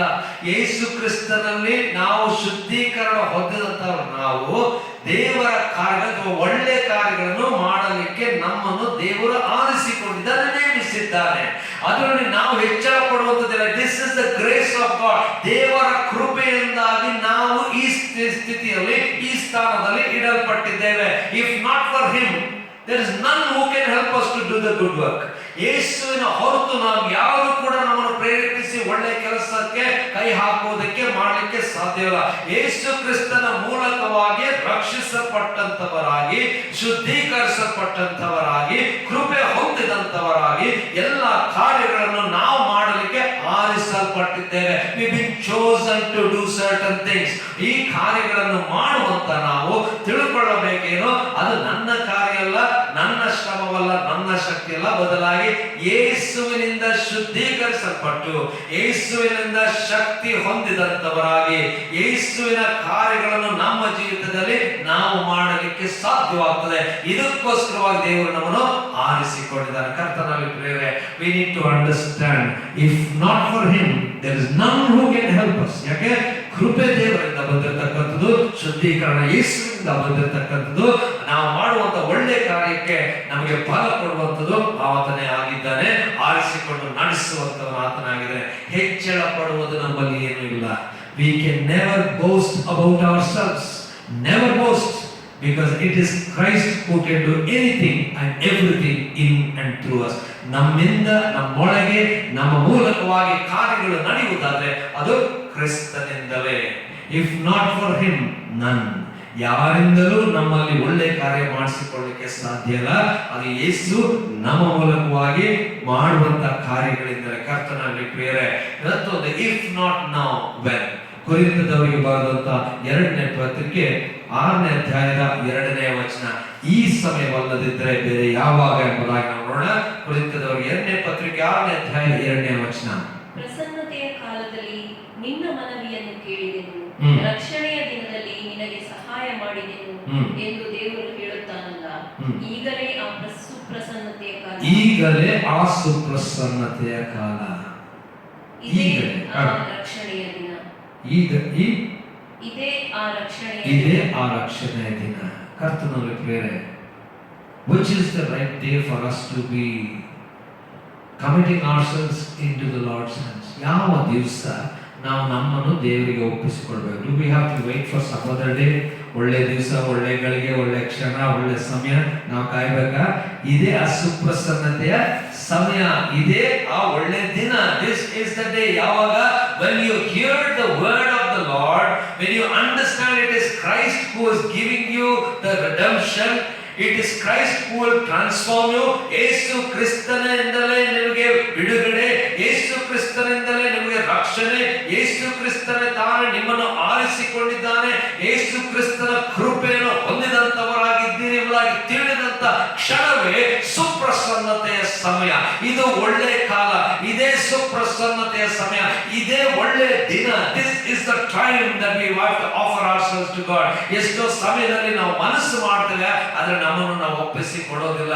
ಎಷ್ಟೋ ಸಮಯದಲ್ಲಿ we will listen to hundreds of sermons, but if we don't offer ourselves to God, ನಮ್ಮನ್ನು ನಾವು ದೇವರ ಕೈಗಳಿಗೆ ಒಪ್ಪಿಸದೆ ಹೊರತು ನಮ್ಮಲ್ಲಿ ದೇವರು ಪರಿವರ್ತನೆ ತರಲಿಕ್ಕೆ ಸಾಧ್ಯವೇ ಇಲ್ಲ. He waits for us. ಯೇಸು ಸ್ವಾಮಿ ಹೇಳುವಂತ ಮಾತು ಪ್ರಕಟಣೆ 3:23 ನಾವು ನೋಡ್ತೇವೆ. ನಾನು ಬಾಗಿಲಲ್ಲಿ ನಿಂತುಕೊಂಡು ತಟ್ತಾ ಇದ್ದೇನೆ, ಯಾವನಾದರೂ ನನ್ನ ಸ್ವರವನ್ನು ಕೇಳಿ ಬಾಗಿಲನ್ನು ತೆರೆದರೆ ಆಗ ನಾನು ಒಳಗೆ ಬಂದು ಅವನೊಂದಿಗೆ ಊಟ ಮಾಡೋಣ. He says, I will never force myself. I will wait for you. I am knocking at the door. ನಿಮಗೋಸ್ಕರವಾಗಿ ನಾನು ಕಾಯ್ತಾ ಇದ್ದೇನೆ. ಈ ಪ್ರಸನ್ನತೆ ಕಾಲ ಏನು? ನೀವು ಸ್ವರವನ್ನು ಕೇಳಬೇಕು, ನೀವು ಬಾಗಿಲನ್ನು ತೆರೆಯಬೇಕು. ಕರ್ತನಲ್ಲಿ ಪ್ರೇರೆ, unless you open the doors of your heart, you can never give him the position in your heart. ನಿಮ್ಮ ಜೀವನದಲ್ಲಿ ನೀವು ಹೃದಯಗಳನ್ನು ತೆರೆಯದೆ ಹೋದರೆ, ನೀವು ಆತನನ್ನು ಅಂಗೀಕರಿಸದೆ ಹೋದರೆ, ನೀವು ಆತನಿಗೆ ಆ ವಿಶೇಷವಾದಂತ ಸ್ಥಾನ ನಿಮ್ಮ ಜೀವನದಲ್ಲಿ ನೀವು ಕೊಡದೆ ಹೋದರೆ, ದೇವರು ಅದರ he will never force the entry into your lives. ಆತನು ಕಾಯ್ತಾ ಇದ್ದಾನೆ. He is waiting for you. He is knocking at the door. ಈ ಹೊತ್ತೇ ಆ ಸಮಯ. Open your hearts for the Lord. ನಿಮ್ಮ ಜೀವನವನ್ನು ದೇವರಿಗೋಸ್ಕರವಾಗಿ ಸಮರ್ಪಿಸಿಕೊಳ್ಳಿ. ಯಾವ ಸಮಯ ಅಂದ್ರೆ ಇದೇ ಸಮಯ ಅದು. This is the time. Don't wait for anything else. When the Lord has given us the time, let us make use of the time. Best use of the time, that inviting the Lord into our lives. ಕರ್ತನಲ್ಲಿ ಪ್ರಿಯರೇ, ಎಷ್ಟೋ ಜನ ನಾವು ಎಷ್ಟೋ ವಾಕ್ಯಗಳನ್ನು ಕೇಳ್ತೇವೆ, ಎಷ್ಟೋ ಮನ ಮುರಿಯುವಂತ ಆ ಪರಿಸ್ಥಿತಿಗಳು ನಾವು ಹಾದು ಹೋಗಿದ್ದೇವೆ. ಆಗ ನಾವು ಹೇಳ್ತೇವೆ, no, this is not the time. ಈ ಬೇಡ. But I tell you, God's timing is the best time. He is knocking at the door. ಅವನು ಕಾಯ್ತಾ ಇದ್ದಾನೆ. He wants you to invite him. When the moment you invite him, he will come and be the king of your hearts. ನಿಮ್ಮ ಹೃದಯದಲ್ಲಿ ಅರಸನಾಗಿ, ನಾಯಕನಾಗಿ, ಯಜಮಾನನಾಗಿ ಆಡಲಿಕ್ಕೆ ಬರುವಂತವನಾಗಿದ್ದಾರೆ. If not for now, when? ಈ ಹೊತ್ತಲ್ಲದೆ ಬೇರೆ ಯಾವಾಗ ನೀವು ಮಾಡ್ತೀರಿ? When will you say, I'll have that time with the Lord? Lord is waiting. ಯೇಸು ಸ್ವಾಮಿ ನಮಗೋಸ್ಕರವಾಗಿ ಕಾಯ್ತಾ ಇದ್ದಾನೆ. If not for them, there will be others. If not for him, there is none. If not for now, when? ಕರ್ತನಲ್ಲಿ ಪ್ರಿಯರೇ, ಇಬ್ರಿಯರಿಗೆ ಬರೆದಂತ ಪತ್ರಿಕೆ 3ನೇ ಅಧ್ಯಾಯದ 7ನೇ ವಚನದಲ್ಲಿ ನಾವು ಓದ್ಕೊಳ್ಳೋಣ. ಆದುದರಿಂದ ಪವಿತ್ರಾತ್ಮನು ಹೇಳುವ ಪ್ರಕಾರ ನೀವು ಈ ಹೊತ್ತು ದೇವರ ಶಬ್ದಕ್ಕೆ ಕಿವಿಗೊಟ್ಟರೆ ನಿಮ್ಮ ಹಿರಿಯರು ದೇವರ ಕೋಪವನ್ನೆಬ್ಬಿಸಿದ ಸ್ಥಳದಲ್ಲಿ ಅರಣ್ಯದೊಳಗೆ ದೇವರನ್ನು ಪರೀಕ್ಷಿಸಿದ ದಿನದಲ್ಲಿ ಮಾಡಿದಂತೆ ನಿಮ್ಮ ಹೃದಯಗಳನ್ನು ಕಠಿಣ ಮಾಡಿಕೊಳ್ಳಬೇಡಿ. ಸಾಕು. ನೀವು ಈ ಹೊತ್ತು ಪವಿತ್ರಾತ್ಮನಿಗೆ ಕಿವಿಗೊಡದೆ ಹೋದರೆ, listen to the voice from the spirit of God. Listen ಇಲ್ಲದ್ರೆ ನೀವೇನಾಗ್ತದೆ? ನಿಮ್ಮ ಹೃದಯಗಳು ಕಠಿಣವಾಗ್ತದೆ. ನೀವು ದೇವರ ಕಾರ್ಯವನ್ನು ಅರ್ಥ ಮಾಡ್ಕೊಳ್ಳೋದಿಲ್ಲ. You will lose the presence of God and you will never enter in to the land. ಯಾವಾಗ ಅವರು ಹೃದಯಗಳನ್ನು ಕಠಿಣ ಮಾಡ್ಕೊಂಡ್ರೋ, ಯಾವಾಗ ದೇವರ ಕಾರ್ಯಗಳನ್ನು ನೋಡಿದರೂ ಅವರು ಅರ್ಥ ಮಾಡ್ಕೊಳ್ಳಿಲ್ಲ, ಕೇಳಿದರೂ ಕೇಳದ ಹಾಗಿದ್ದರೂ ಅವರ ಜೀವನವು ನಾಶನಕ್ಕೆ ಒಳಗಾಯಿತು. They could not understand the work of the Lord in their lives. ಅವರು ಸ್ವರವನ್ನು ಕೇಳಲೇ ಇಲ್ಲ. ಅವರು ದೇವರಿಂದ ದೂರವಾದರು. ನಾವು ನಮ್ಮ ಹೃದಯಗಳನ್ನು ಕಠಿಣ ಮಾಡಿಕೊಳ್ಳುವಂಥದ್ದು ಬೇಡ. Let us not harden our hearts. Let us completely surrender ourselves to God. ಯಾಕಂದ್ರೆ ನಮ್ಮ ಜೀವನ ಏನಂತೆ? ಯಾಕೋಬನ ಪತ್ರಿಕೆ 4ನೇ ಅಧ್ಯಾಯ 13 ಮತ್ತು 14ನೇ ವಚನದಲ್ಲಿ ನಾವು ನೋಡ್ತೇವೆ. ಯಾಕೋಬ, ಜೇಮ್ಸ್ chapter 4 verses 13 and 14 ಇಲ್ಲಿ ಬಹಳ ಸ್ಪಷ್ಟವಾಗಿ ಇಲ್ಲಿ ಬರೆಯುವಂತದ್ದು ನಾವು ಎಂತವರು ಎಂಬುದಾಗಿ. ಯಾಕೋಬನ ಪತ್ರಿಕೆ 4ನೇ ಅಧ್ಯಾಯ 13 ಮತ್ತು 14ನೇ ವಚನ. ನಾವು ಎಷ್ಟರ ಮಟ್ಟಿಗೆ ಇರ್ತಕ್ಕಂಥವರು? ವಾಟ್ ಆರ್ ವಿ ಎಂಬುವಂಥದ್ದು. ಈ ಹೊತ್ತು ಇಲ್ಲವೇ ನಾಳೆ ನಾವು ಇಂಥ ಪಟ್ಟಣಕ್ಕೆ ಹೋಗಿ ಅಲ್ಲಿ 1 ವರ್ಷವಿದ್ದು ವ್ಯಾಪಾರವನ್ನು ಮಾಡಿ ಲಾಭವನ್ನು ಸಂಪಾದಿಸುತ್ತೇವೆ ಅನ್ನುವವರೇ ಕೇಳಿರಿ. ನಾಳೆ ಏನಾಗುವುದು ನಿಮಗೆ ತಿಳಿಯದು. ನಾಳೆ ಏನಾಗುವುದು ನಿಮಗೆ ತಿಳಿಯದು. ನಿಮ್ಮ ಜೀವಮಾನವು ಎಂಥದ್ದು? ನೀವು ಸ್ವಲ್ಪ ಹೊತ್ತು ಕಾಣಿಸಿಕೊಂಡು ಆಮೇಲೆ ಕಾಣದೆ ಹೋಗುವ ಹಬೆಯಂತಿರುತ್ತೀರಿ. ಹಬೆ, you are like a mist. ಸ್ವಲ್ಪ ಹೊತ್ತೇ, it just stays there for a fraction of a second. ನಿಮ್ಮ ಜೀವಿತ ಕಾಲವಷ್ಟೇ. ನೀವು ಅನ್ಕೊಳ್ಬಹುದು, ನಾನು ಇಷ್ಟೆಲ್ಲ ಮಾಡಿ, ಒಳ್ಳೇದು ಮಾಡಿ, ಇಷ್ಟೊಂದೆಲ್ಲ ಅನುಭವಿಸಿ, ಇಷ್ಟೆಲ್ಲ ನನ್ನ ಸ್ಥಾನಕ್ಕೆ ಬಂದ ಮೇಲೆ I will offer myself to God ಅಂತ. ಅದಕ್ಕೆ ಅವ್ರು ಹೇಳ್ತಾನೆ, ನಿಮ್ಮ ಜೀವನ ಎಷ್ಟಂತ ತಿಳ್ಕೊಂಡಿದ್ದೀರಿ? Do you know you have a lifestyle thousands or hundreds of years of many years ahead? No, your life is like a mist. ಅದು ಹಬೆಯಂತೆ ಸ್ವಲ್ಪ ಹೊತ್ತು ಕಾಣಿಸಿಕೊಂಡು ಇಲ್ಲವಾಗುವಂತೆ ಹೋಗುವುದು. So remember, your life is but so very little. So this is the day, this is the time that we need to offer ourselves. ಯೇಸು ಸ್ವಾಮಿ ಆ ಹೊತ್ತು ಆ ಕ್ರೂಜನ್ನು ಹೊರುವುದಕ್ಕಿಂತ ಮುಂಚೆ ಯೆರೂಸಲೇಮಿಗೆ ಪ್ರವೇಶ ಮಾಡುವಾಗ ಆತನ ಆತಂತದ ಇದೇ ವಿಚಾರವಾಗಿ, ನೀವು ನಾನು ನಿಮ್ಮ ಬಳಿಗೆ ಬಂದಾಗ ನೀವು ತಿಳ್ಕೊಳ್ಳಲಿಲ್ಲ, ಆದ್ರೆ ಸಮಯ ಬರ್ತದೆ ಅಂದ್ರೆ ನೀವು ನಾಶವಾಗುವಂತ ಪರಿಸ್ಥಿತಿ ಬರ್ತದೆ. ಈ ವೀಪ್ಸ್ ಫಾರ್ ದೆಮ್, ಅಯ್ಯೋ ನಿಮ್ಮ ಗತಿ ನಾನು ನೋಡಿ ನಾನು ಅಳ್ತಾ ಇದ್ದೇನೆ. I weep for you. ನಿಮ್ಮ ಜೀವನ ನಿಮ್ಗೆ ಅರ್ಥ ಆಗ್ತಾ ಇಲ್ಲ. ನೀವು ಸಮಾಧಾನವನ್ನು ತಿಳ್ಕೊಳ್ತಾ ಇಲ್ಲ. ನೀವು ನಾನು ಮೆಸ್ಸಿನ ನಾನೇ ತಂದೆಯಿಂದ ಬಂದವನು ಎಂಬುದಾಗಿ ನೀವು ಅರ್ಥ ಮಾಡಿಕೊಳ್ತಾ ಇಲ್ಲ. ನಾನು ಸಮಾಧಾನಕ್ಕೋಸ್ಕರವಾಗಿ ಬಂದದ್ದು, ನಾನು ಹಾಳು ಮಾಡ್ಲಿಕ್ಕೆ ಬರಲಿಲ್ಲ, ನಾನು ಹಿಂಸೆ ಕೊಡ್ಲಿಕ್ಕೆ ಬರಲಿಲ್ಲ, ನಾನು ಯುದ್ಧ ಮಾಡಿ ಮತ್ತೊಬ್ಬನ ಸೋಲಿಸಲಿಕ್ಕೆ ಬರಲಿಲ್ಲ. ನಾನು ಬಂದಂತ ಉದ್ದೇಶ ನಿಮ್ಮನ್ನು ರಕ್ಷಿಸಬೇಕೆಂಬುದಾಗಿ, ನಿಮಗೆ ಸಮಾಧಾನ ಕೊಡಬೇಕೆಂಬುದಾಗಿ ಬಂದಿದ್ದೇನೆ. ಕರ್ತನಲ್ಲಿ ಪ್ರಿಯರೇ, God has given us this wonderful life. ನಮಗೆ ಕೊಟ್ಟಿರುವಂತಹ ಸಮಯ ಅದು ಆಶೀರ್ವಾದದ ಸಮಯ. ಕೊಟ್ಟಿರುವಂತಹ ಸಮಯ ಕೃಪಾ ಸಮಯ. ಕೊಟ್ಟಿರುವಂತಹ ದಿವಸ ಒಳ್ಳೆ ದಿವಸ. ಈ ಹೊತ್ತು ಯೇಸು ನಮ್ಮನ್ನು ನಮ್ಮ ನಾಯಕನು, ಅರಸನು, ರಾಜನೆಂಬುದಾಗಿ ನಾವು ಅಂಗೀಕರಿಸಬೇಕು. ಅವತ್ತು ಅವ್ರು ಕೂಗಿದ್ರು, but they really did call out that he is the prince of peace. ಸಮಾಧಾನದ ಪ್ರಭು ಆತನು, ಪರಲೋಕದ ಅರಸನು ಅವನು ಎಂಬುದಾಗಿ ಅವ್ರು ನಿಜವಾಗಲೂ ತಮ್ಮ ಹೃದಯದ ಕೂಗಿದ್ರ. That's a big question. ಈ ಹೊತ್ತು ನಮಗೆ ಸಮಯ ಇದೆ to call out that he is the Lord. ಆತನೇ ಏನಂತೆ ದೇವರ ಕುಮಾರನು ಕರ್ತನಿಂದ ಬಂದ ಆತನು. Blessed is the king who comes in the name of the Lord. Peace in heaven and glory in the highest. ಕರ್ತನ ಹೆಸರಿನಲ್ಲಿ ಬರುವ ಅರಸನಿಗೆ ಆಶೀರ್ವಾದ, ಪರಲೋಕದಲ್ಲಿ ಮಂಗಳ, ಮೇಲನ ಲೋಕಗಳಲ್ಲಿ ಮಹಿಮೆ. ಇದನ್ನು ಹೇಳಿದಂತವರಿಗೂ ಕೂಡ ಅದು ಅರ್ಥವಾಗಿತ್ತು ಇಲ್ಲ ನಮಗೆ ಗೊತ್ತಿಲ್ಲ. ಆದ್ರೆ ನಾವು ಇವತ್ತು ಅದನ್ನು ಹೇಳುವಂತವರಾಗಬೇಕು. ನಮ್ಮ ಅರಸನು, ನಮ್ಮ ನಾಯಕನು, ನಮ್ಮ ಯಜಮಾನನು, ನಮ್ಮ ವಿಮೋಚಕನು ಯೇಸು ಎಂಬುದಾಗಿ ಹೇಳುತ್ತಾ ನಮ್ಮನ್ನು ನಾವು ಸಮರ್ಪಿಸಿಕೊಳ್ಳಬೇಕು. If not now when? ಕರ್ತನಲ್ಲಿ ಪ್ರಿಯರೇ, ಈ ಹೊತ್ತು ನಮ್ಮನ್ನು ನಾವು ಪರೀಕ್ಷಿಸಿಕೊಳ್ಳೋಣ. ಈ ಹೊತ್ತು ದೇವರು ನಮ್ಮ ಸಂಗಡ, ನಮ್ಮೊಂದಿಗೆ ಇರಲಿಕ್ಕೆ, ನಮ್ಮ ಒಳಗೆ ಬರಲಿಕ್ಕೆ ಸಿದ್ಧನಾಗಿದ್ದಾನೆ. ಆ ಹೊತ್ತು ಯೇಸು ಸ್ವಾಮಿ ಹತ್ತಂತೆ ನಮ್ಮನ್ನು ನೋಡಿ ಅಳುತ್ತಾ ಇದ್ದಾನೆ. He waits for our lives. ಒಂದು ವೇಳೆ ನೀವು ಈ ಸಮಯವನ್ನು ಬಿಟ್ಟು ಬಿಟ್ರೆ, ಒಂದು ವೇಳೆ ಈ ಸಮಯ ನಿಮಗೆ ತಿಳಿಯದೆ ಹೋದರೆ, there may be times which you will never come back. There may not be this good time. There may not be this time of grace. ಒಂದು ವೇಳೆ ಇಲ್ಲದೆ ಹೋದಿತ್ತು.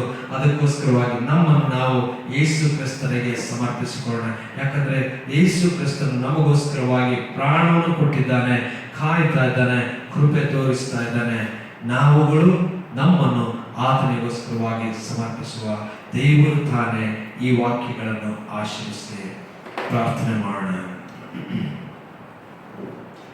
ಕರ್ತನೇ, ದಯಮಾಡಿ ಸ್ವಾಮಿಯೇ, if not for them the stones will speak. ನೀನು ನಿನ್ನ ಜನರನ್ನು ಆರಿಸಿಕೊಳ್ತಿ, ಆದರೆ ಅವರಿಲ್ಲದೆಯೂ ಕೂಡ ನೀನು ಕಾರ್ಯವನ್ನು ಮಾಡಬಲ್ಲೆ. ಇಫ್ ನಾಟ್ ಫಾರ್ ಯು ನನ್. ನಿನ್ನ ಹೊರತು ಸ್ವಾಮಿ ನಾವು ಏನು ಮಾಡಲಾರೆವು. ನಿನ್ನ ಹೊರತು ನಮಗೆ ರಕ್ಷಣೆಯೇ ಇಲ್ಲ. ನಿನ್ನ ಹೊರತು ನಾವು ತಂದೆಯ ಬಳಿಗೆ ಹೋಗಲಿಕ್ಕೆ ಸಾಧ್ಯವೇ ಇಲ್ಲ. If not now when? ಈ ಹೊತ್ತು ಸಮಯ ಅದು ಸುಪ್ರಸನ್ನತೆಯ ಸಮಯ. ಇದು ಒಳ್ಳೆಯ ದಿನ. ಈ ಹೊತ್ತು ನಾವು ನಮ್ಮನ್ನು ನಿನಗೆ ಸಮರ್ಪಿಸಿಕೊಳ್ಳುತ್ತಾ, ನೀನು ಆ ಹೊತ್ತು ಯೆರೂಸಲೇಮಿಗೆ ಹೋಗುವಾಗ ಅರಸನಂತೆ, ಸಮಾಧಾನದ ಪ್ರಭುವಿನಂತೆ ಪ್ರವೇಶಿಸಿದ ಹಾಗೆ ನಮ್ಮನ್ನೂ ಪ್ರವೇಶಿಸು. ನಮ್ಮಲ್ಲಿ ಅರಸನಂತೆ ಆಳು. ಮಹಿಮೆ ನಿನಗೆ ಸ್ವಾಮಿ, ಯೇಸುವಿನ ನಾಮದಲ್ಲಿ. ಅಪ್ಪ ದೇವರೇ, ಪ್ರಾರ್ಥನೆ ಬೇಡುತ್ತಾ ಅನೇಕರು ಸ್ವಾಮಿ ಹೊತ್ತು ನಿನಗೋಸ್ಕರವಾಗಿ ಸಮರ್ಪಿಸಿಕೊಡುವಾಗ ಅವರನ್ನು ಬಲಪಡಿಸು, ಪ್ರೇರೇಪಿಸು.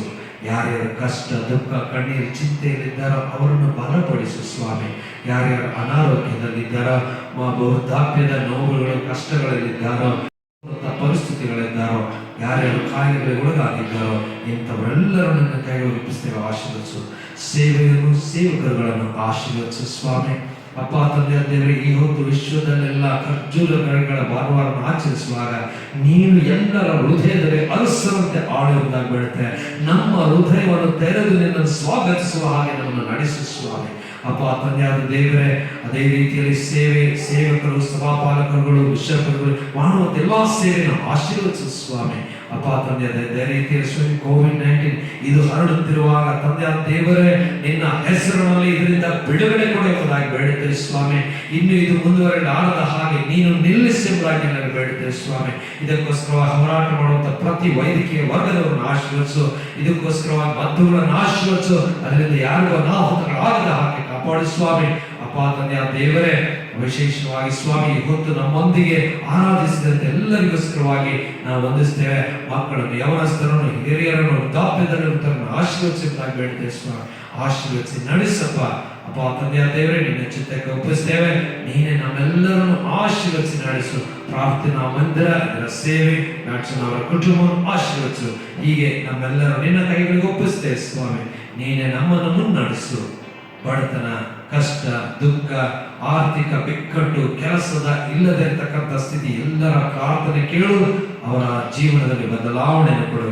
ನಿನ್ನ ಹೊರತು ನಾವು ಏನು ಮಾಡಲಾರೆವು. ನೀನಿರುವಾಗ ಎಲ್ಲವನ್ನು ಮಾಡಬಲ್ಲೆವು. ಈ ನಂಬಿಕೆಯಿಂದ ನಾವು ಮುಂದೆ ಸಾಗುವಂತೆ ಬಲಪಡಿಸು ಸ್ವಾಮಿ. ಯೇಸುವಿನ ನಾಮದಲ್ಲಿ ಪ್ರಾರ್ಥನೆ ದೀನತೆಯಿಂದ ಬೇಡಿದೆ ತಂದೆಯೇ. ಯೋಗ್ಯತಾ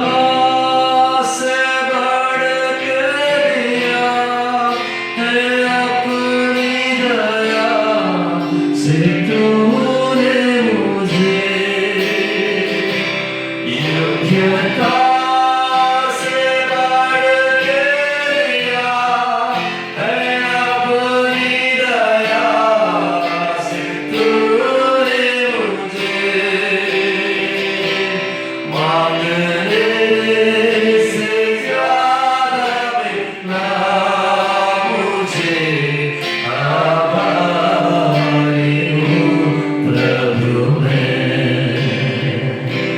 मांगने से ज्यादा मिलेगा मुझे आभारी हूँ प्रभु मैं धन्यवाद के साथ स्तुति गाऊंगा है यीशु मेरे खुदा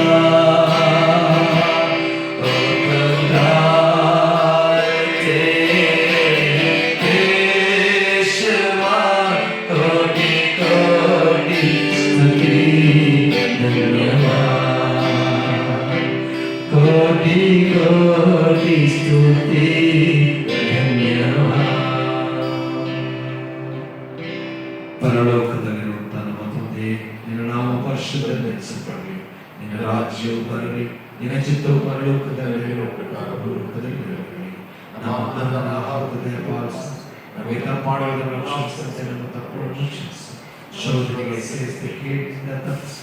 ನಿನ್ನ ರಾಜ್ಯವು ಬಲವು ಮಹಿಮೆಯು ಸದಾ ಕಾಲವೂ ಸ್ವಾಮಿ. ಆಮೆನ್. ನಮ್ಮ ಕರ್ತನಾದ ಯೇಸು ಕ್ರಿಸ್ತನ ಕೃಪೆ, ತಂದೆ ದೇವರ ಅಪಾರವಾದ ಪ್ರೀತಿ ನಮ್ಮ ಮಧ್ಯದಲ್ಲಿ ಯಾವಾಗಲೂ ಇದ್ದು ನಮ್ಮನ್ನು ಬಲಪಡಿಸುತ್ತ ಪವಿತ್ರಾತ್ಮನ ಆಯ್ಕೆ ಅನ್ಯ ಸಹವಾಸ ನಡೆಸುವಿಕೆ ನಮ್ಮೆಲ್ಲರ ಸಂಗ ನಿತ್ಯ ನಿರಂತರ ಆಗಿರಲಿ. ಆಮೆನ್.